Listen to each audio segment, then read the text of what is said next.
Hello students, आज हम लोग एक डेरिवेशन पढ़ रहे हैं जिसमें हमें आरएमएस वेलोसिटी निकालना है गैस मॉलिक्यूल का। तो हमने क्वेश्चन लिखा हुआ है derive an expression for root mean square speed of a gas molecule. तो हमें आरएमएस वेलोसिटी का डेरिवेशन करना है। बेटा अगर कोई भी आप कंटेनर ले रहे हो ऐसा, और ये कंटेनर में गैस मॉलिक्यूल यहाँ पर प्रेजेंट है, ये गैस मॉलिक्यूल कितने आरएमएस वेलोसिटी से ट्रैवल कर रहे हैं वो आपको बताना है, यानी रूट मीन स्क्वायर वेलोसिटी। यानी जितनी भी वेलोसिटी रहेगी अलग अलग पार्टिकल की, उन सब का स्क्वायर करो, स्क्वायर करके ऐड कर दो, ऐड करके डिवाइडेड बाय कर दो नंबर ऑफ पार्टिकल के साथ, और उसका रूट ले लो, यानी रूट मीन स्क्वायर वेलोसिटी। अगर आप देखो तो ऐसा होगा बेटा, ये रूट ले लिया आपने, और मीन लेना यानी क्या, मीन यानी divided by number of particles, root mean square velocity, यानी v1 का स्क्वायर प्लस v2 का square plus dash dash dash vn का स्क्वायर, ये आपका रूट मीन स्क्वायर वेलोसिटी होता है। यानी यहाँ पे आपने रूट ले लिया, उसके बाद मीन किया सबका, या और यानी प्लस करके डिवाइडेड बाय n कर दिया, और वो square velocity. So RMS velocity यानी root mean square velocity. Clear? यानी आपको आरएमएस वेलोसिटी का कंसेप्ट कब लाते हैं बेटा, जैसे मान लो 10 पार्टिकल इस तरफ जा रहे हैं, तो ऑन एन एवरेज 10 पार्टिकल इस तरफ आ रहे हैं, तो एवरेज वेलोसिटी कितना कहलाएगा, 0। क्योंकि ऑन एन एवरेज अगर 10 पार्टिकल इस तरफ जा रहे हैं, तो ऑन एन एवरेज 10 पार्टिकल इस तरफ भी जाते हैं, तो नेट वेलोसिटी तो उसमें 0 हो जाएगी, क्योंकि ये पॉजिटिव में आएगा तो ये निगेटिव में आ जाएगा। जबकि इसका मतलब ये थोड़ी हुआ कि उनके पार्टिकल के पास कोई वेलोसिटी नहीं है, ऐसा तो नहीं हुआ ना। सो पॉजिटिव डायरेक्शन की वेलोसिटी रहे या निगेटिव डायरेक्शन की वेलोसिटी रहे, उनका स्क्वायर ले लो। तो स्क्वायर लेने से क्या होता है, निगेटिव रहे या पॉजिटिव रहे, उसका आंसर आपका पॉजिटिव में ही आएगा। इसके बाद कोई पार्टिकल की वेलोसिटी थोड़ी ज़्यादा होगी, किसी पार्टिकल की वेलोसिटी थोड़ी कम होगी, तो आपने क्या करना है, ऑन एन एवरेज निकालना है। तो स्क्वायर करके उसका मीन ले लेना है। तो आपने एवरेज ले लिया, लेकिन ये एवरेज किसका लिया आपने, स्क्वायर का ले लिया। तो अगर आप उसका रूट बना दोगे तो स्क्वायर स्क्वायर रूट कैंसिल हो जाएगा और आपको सिर्फ वेलोसिटी मिल जाएगी। तो ये होता है आपका आरएमएस वेलोसिटी। आरएमएस वेलोसिटी यानी रूट लो और मीन लो स्क्वायर वेलोसिटी का, वेलोसिटी के स्क्वायर बना के उसका मीन लेने का और उसको रूट में लेने का, ताकि आपने क्या किया, वेलोसिटी का स्क्वायर भी बनाया और उसको रूट भी ले लिया। तो रूट और स्क्वायर कहीं ना कहीं थोड़े पैमाने पे वैल्यू एडजस्ट कर देगा, कैंसिल हो जाएगा और मीन आ जाएगा, यानी एवरेज आ जाएगा। सो आरएमएस वेलोसिटी का कंसेप्ट क्यों आता है, इतना क्लियर हुआ आपको। और एक बार बता देता हूँ बेटा, कंटेनर में अगर आप गैस मॉलिक्यूल ले रहे हो, तो कुछ मॉलिक्यूल इस तरफ जा रहे हैं तो कुछ इस तरफ जा रहे हैं, तो नेट वेलोसिटी क्या हो जाएगी, 0। तो इसका मतलब कोई भी पार्टिकल कहीं जा ही नहीं रहा, ऐसा इसका मतलब हो जाएगा। तो ये तो गलत हो जाएगा।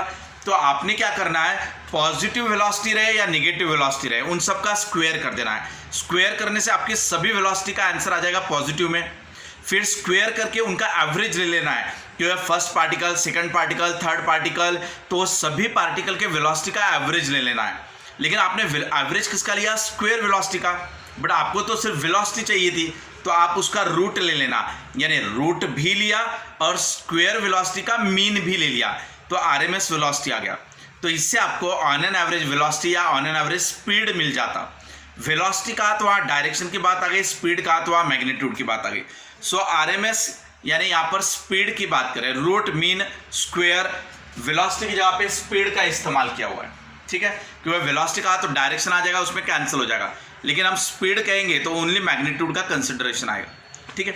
अब बेटा ये डेरिवेशन करना कैसे, लास्ट लेक्चर में हमने ऑलरेडी एक डेरिवेशन किया था कि pressure acting on the wall of the container, gas molecule जब कंटेनर पे टकराते हैं, ये गैस मॉलिक्यूल ऐसे कंटेनर पे टकराए तो इसके ऊपर प्रेशर बिल्टअप करते हैं, और ये जो प्रेशर रहता है उसका formula 1/3 mnv into v square mean, ये हमने फॉर्मूला बनाया था। बेटा वैसे देखा जाए तो इस फॉर्मूले को आप शॉर्टकट तरीके से याद रख सकते हो। प्रेशर का फॉर्मूला 1/3 रो सी स्क्वायर ऐसा लिखा तो भी चलेगा, बट अभी नए बोर्ड एग्जाम के किताब के हिसाब से ये वाला आपने लिखना चाहिए, बट इसका मतलब और इसका मतलब दोनों एक ही है। रो का मतलब डेंसिटी ऑफ गैस, डेंसिटी का मतलब मास अपॉन वॉल्यूम, तो ये मास अपॉन वॉल्यूम है, total mass upon total volume. और सी यानी क्या, RMS velocity, root mean square velocity. ये फॉर्मूला और ये फॉर्मूला दोनों एक ही है। 12th बोर्ड एग्जाम के नए पैटर्न के हिसाब से आपको ये वाला फॉर्मूला दिया हुआ है, आप इसलिए आप ये फॉर्मूले को याद करके लिख सकते हो। बेटा इसमें 1/3 ले लिया। What is the small m, mass of one molecule है बेटा, ये एक मॉलिक्यूल का मास, और ये नंबर ऑफ मॉलिक्यूल्स, याद रखना नंबर ऑफ मोल नहीं कह रहे हम लोग, एक मॉलिक्यूल, ये एक मॉलिक्यूल का मास और ये है नंबर ऑफ मॉलिक्यूल्स। तो चेंबर के अंदर, कंटेनर के अंदर जितने भी नंबर ऑफ मॉलिक्यूल है वो ये हो गया, और हर एक मॉलिक्यूल का मास ये हो गया। सो m इंटू एन कर दिया तो टोटल मास हो गया। तो ये रहेगा बेटा आपका total mass of the gas in a container, और ये total volume. So total mass of the gas divided by total volume, यानी ये हो गया डेंसिटी ऑफ द गैस, और ये आपका मीन ऑफ स्क्वायर वेलोसिटी। बेटा ये ऊपर वाला जो बार दिया हुआ है वो एवरेज इंडिकेट कर रहा है, ये जो बार है ना वो एवरेज ऑफ स्क्वायर वेलोसिटी, सिर्फ वेलोसिटी का एवरेज नहीं है, स्क्वायर वेलोसिटी का एवरेज है वो। ये पहला पॉइंट क्लियर हो गया। इसके बाद यहां से बेटा मीन स्क्वायर वेलोसिटी आप निकाल लो, तो mean square velocity equal to निकालोगे तो ये 3v इधर ट्रांसफर कर देना, तो ये 3pv हो जाएगा और डिवाइडेड बाय mn आ जाएगा, ये ऐसा आ गया। इसी को मैंने रीअरेंज कर लिया, यहां से मैंने v स्क्वायर की वैल्यू निकाल ली एवरेज। उसके बाद बेटा हमें पता है ये pv जो होता है उसकी जगह पे nRT लिख सकते हैं, general gas equation. We know that the general gas equation is pv equal to nRT। So pv के जगह पे nRT पुटअप कर दो, यहाँ पे nRT पुटअप कर दिया। इसके बाद ये वाला जो स्मॉल n है उसका मतलब है number of moles. Number of moles होता है given weight upon molecular weight या given number of molecule upon Avogadro's number. So ये वाला आपको केमिस्ट्री में भी है, फिजिक्स में भी है, ये फॉर्मूला सभी को पहले से ही पता रहना चाहिए।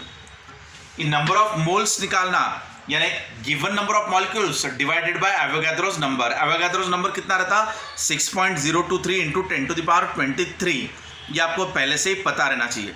तो नंबर ऑफ मोल्स की जगह पर given number of molecules divided by Avogadro's number, तो ये लिख लिया बेटा n डिवाइडेड बाय Na। सो ये n का मतलब क्या हुआ, number of molecules available in a container, और Na का मतलब एवोगाड्रोस नंबर। एवोगाड्रोस नंबर की value 6.023 into 10 to the power 23 molecules. अब आप बेटा यहाँ नीचे भी n दिया हुआ है, ये भी n दिया हुआ है, तो नंबर ऑफ मॉलिक्यूल्स कैंसिल हो जाएगा nn, तो आपका ये बचेगा। यहाँ तक आ गए आपके स्टेप बराबर। इसके बाद अब ध्यान दो बेटा, अब यहां पर ये जो m है स्मॉल m का मतलब क्या बताया मैंने, मास of one molecule into Avogadro's number, यानी वन मोल में जितने मॉलिक्यूल्स आते हैं उसे एवोगाड्रोस नंबर कहते हैं। एवोगाड्रोस नंबर यानी एक बार अच्छे से सुन लो, एवोगाड्रोस नंबर यानी एक मोल में जितने मॉलिक्यूल्स आते हैं उसे एवोगाड्रोस नंबर कहते हैं। तो एक मोल में इतने मॉलिक्यूल्स आते हैं और यही आपका एवोगाड्रोस नंबर है। सो ये हो गया कि एक मोल में रहने वाले मॉलिक्यूल्स इनटू उनका मास, तो ये हो गया पूरे वन मोल का मास हो गया, क्योंकि ये है वन मोल के पार्टिकल, और वन मोल के पार्टिकल और हर एक मॉलिक्यूल का मास इतना, तो मास of one molecule into number of molecules in one mole, तो बेटा ये पूरा का पूरा वन मोल का मास हो जाएगा। और वन मोल के मास को हम कहते हैं मोलर मास या तो मॉलिक्यूलर वेट, तो इसकी जगह पे आप मोलर मास रख लेना, ये वाला m0। अभी हो गया आपका मीन स्क्वायर वेलोसिटी का, आपने इतना आंसर निकाला। अब मैंने कहा था आपको मीन ऑफ स्क्वायर कर दिया, लेकिन हमें स्क्वायर का एवरेज नहीं चाहिए था, हमें चाहिए था सिर्फ वेलोसिटी। तो यहाँ पे स्क्वायर को कैंसिल करने के लिए यहाँ पे रूट देना जरूरी है, ताकि रूट आपके स्क्वायर को कहीं ना कहीं एडजस्ट कर लेगा। सो यहाँ पे आप ले लो रूट, फिर ये हो गया मीन, ये हो गया स्क्वायर और ये हो गया स्पीड।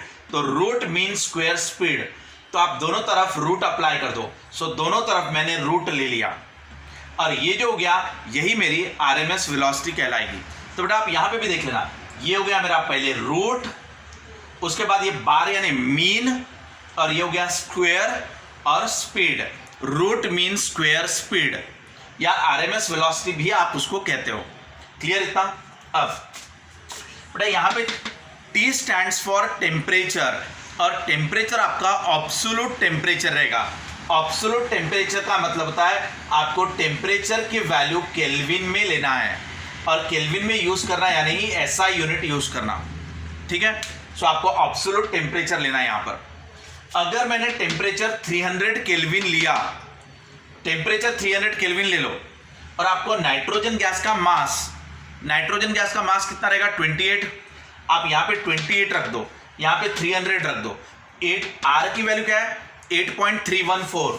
जो R होता है उसकी वैल्यू 8.314। N2 गैस का मास 28, इनको यूज करो, और आप टेम्परेचर 300 केल्विन ले लो, तो आपको वेलोसिटी मिलेगी 517 मीटर पर सेकंड। अगर आप ऑक्सीजन गैस लेते हो तो ऑक्सीजन गैस के लिए 32 रहेगा मास, मोलर मास, तो ये 32 लेना, ये टेम्परेचर 300 लेना, और R की वैल्यू 8.314 जूल पर मोल केल्विन लेना। ये जूल पर मोल केल्विन में रहता है, तो आपका आंसर आ जाएगा 483। तो बेटा यहाँ पे आप एक चीज देख सकते हो, जो मास ज्यादा हेवी है उसकी वेलोसिटी कम आ रही है। हेल्दी इंसान स्लो दौड़ेगा, और जो बारीक है, जो पतला इंसान है, वो स्पीड से दौड़ेगा। तो जिसका मास कम है उसकी वेलोसिटी ज्यादा है, और जिसका मास ज्यादा है उसकी स्पीड कम है। तो मास का स्पीड के साथ इनवर्स रिलेशन आता है। यहां तक आया समझ में? इसके बाद ये डेरिवेशन आपने कैसे किया वो और एक बार देख लो। बेटा प्रेशर का फॉर्मूला आपने याद रख लेना है, P इक्वल टू ये वाला फॉर्मूला याद रख लिया। अब इसके बाद यहां से स्क्वायर वेलोसिटी निकालो, मीन स्क्वायर वेलोसिटी, वो इतना आ जाएगा। पीवी के जगह पे एनआरटी का इस्तेमाल कर दो, एन के जगह पर number of molecules upon Avogadro's number ले लो, एन कैंसिल हो जाएगा, ये आपका बचेगा।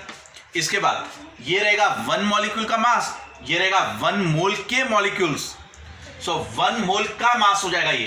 तो ये पूरा 1 मोल का मास मान लेते हो, मोलर मास, और दोनों तरफ अभी स्क्वायर रूट अप्लाई कर दो, दोनों तरफ स्क्वायर रूट ले लिया, तो ये हो गया रूट मीन स्क्वायर वेलोसिटी। तो ये आरएमएस वेलोसिटी या RMS speed, root mean speed, velocity कहना गलत होगा बेटा, उसको स्पीड ही कहना चाहिए, ठीक है ना।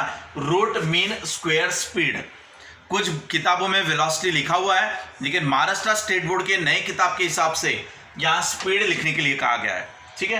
तो आप यहाँ पे स्पीड लिखोगे, ठीक है। इसके बाद अब अगर मैं साउंड की वेलोसिटी लेता हूं, आवाज मत करो बेटा। अब अगर मैं साउंड की वेलोसिटी लूं, वेलोसिटी ऑफ साउंड, तो उसका फॉर्मूला रहता है under root of gamma R T by m. ये साउंड की वेलोसिटी का फॉर्मूला है। यहां पे जो गामा है वो गामा आपका होता है सीपी डिवाइडेड बाय सीवी, ठीक है।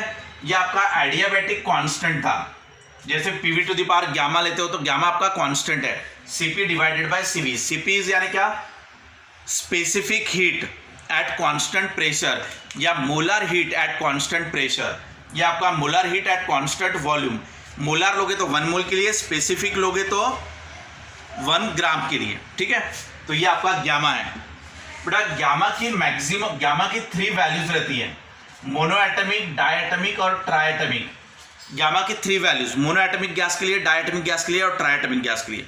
सो मोनोएटमिक के लिए 1.67 रहता है, इसके लिए 1.4 रहता है, इसके लिए आपका 1.33 रहता है। तो सबसे ज्यादा वैल्यू किसके लिए आती है? मोनोएटमिक गैस के लिए। ये वैल्यू बेटा 5/3 होती है, ये वैल्यू 5/3 रहती है। तो सबसे ज्यादा वैल्यू को भी अगर आप इस्तेमाल करो, यानी ये वैल्यू को भी इस्तेमाल करो, तो यहां पे सबसे लार्ज वाली वैल्यू लिया तो भी 1.67 के करीब आ गई। अभी आप देखना बेटा, ये जो हमारा आरएमएस वेलोसिटी का फॉर्मूला है, इसमें 3 आ रहा है। ये आरएमएस वेलोसिटी किसका है? गैस मॉलिक्यूल का। तो गैस मॉलिक्यूल की जो एवरेज वेलोसिटी आ रही है उसमें यहाँ पे 3 आ रहा है, जबकि साउंड के वेलोसिटी में यहाँ पे 2 से कम आ रहा है। तो ये जो वैल्यू है, इसके गामा की वैल्यू मैक्सिमम लेने के बाद भी वो 3 के बराबर नहीं गए, वो 3 से छोटी है। तो इससे क्लियर हो जाता कि साउंड की वेलोसिटी कम रहती है और गैस मॉलिक्यूल की वेलोसिटी ज्यादा रहती है। बेटा गैस मॉलिक्यूल की वेलोसिटी का formula under root of 3 RT/m है, जबकि साउंड के वेलोसिटी में यहाँ पे गामा आता है, और गामा की मैक्सिमम वैल्यू है 5/3, यानी वो भी 2 से छोटी हो गई, 2 से छोटी हो गई। तो जब ये 2 से छोटा है कौन, साउंड, और आपका गैस की वेलोसिटी में 3 लिखा हुआ है, सो आपका velocity of gas molecule is greater than the velocity of sound. Sound जो ट्रैवल करता है वो गैस मॉलिक्यूल के मदद से ही ट्रैवल करता है। गैस मॉलिक्यूल फास्ट फ्लो होते और साउंड आपका कंपैरेटिवली स्लो फ्लो होता। लेकिन एक चीज याद रखना, अगर हमने पर्टिकुलर हाइड्रोजन गैस ले लिया तो हाइड्रोजन गैस की स्पीड और साउंड की स्पीड हाइड्रोजन गैस में, सुनना बराबर मैंने क्या कहा, हाइड्रोजन गैस मॉलिक्यूल की स्पीड और साउंड की स्पीड इन हाइड्रोजन गैस, तब वो नियरली सेम है। अगर आपने नाइट्रोजन गैस लिया तो नाइट्रोजन गैस मॉलिक्यूल की स्पीड और साउंड की स्पीड नाइट्रोजन गैस में ही, तब वो नियरली सेम आएगा।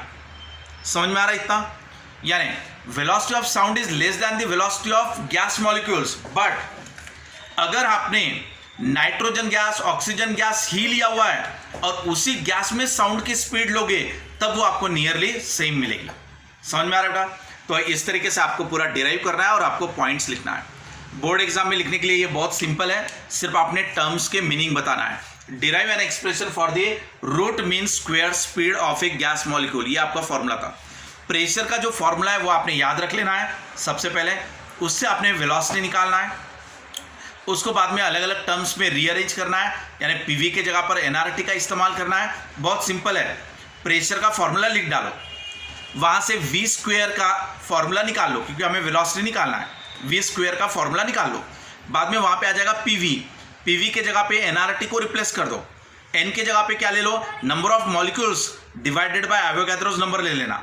बाद में mass of one molecule into Avogadro's number, ये हो जाएगा टोटल मास, टोटल मास यानी मोलर मास।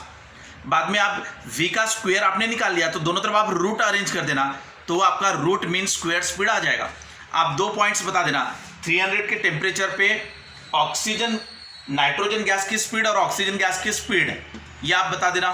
नेक्स्ट पॉइंट आप ये बता देना कि वेलोसिटी ऑफ साउंड, ये एक्स्ट्रा पॉइंट है, यहाँ पर एक्स्ट्रा पॉइंट करके आप लिख सकते हो। वेलोसिटी ऑफ साउंड का formula under root of gamma RT by m है, गामा आपका CP/CV है। गामा की वैल्यू आपकी मैक्सिमम लोगे तो भी 5/3 है, विच इज लेस देन 3, तो आपका गैस मॉलिक्यूल की स्पीड ज़्यादा रहेगी और उसके कंपैरिजन में साउंड की स्पीड कम रहेगी।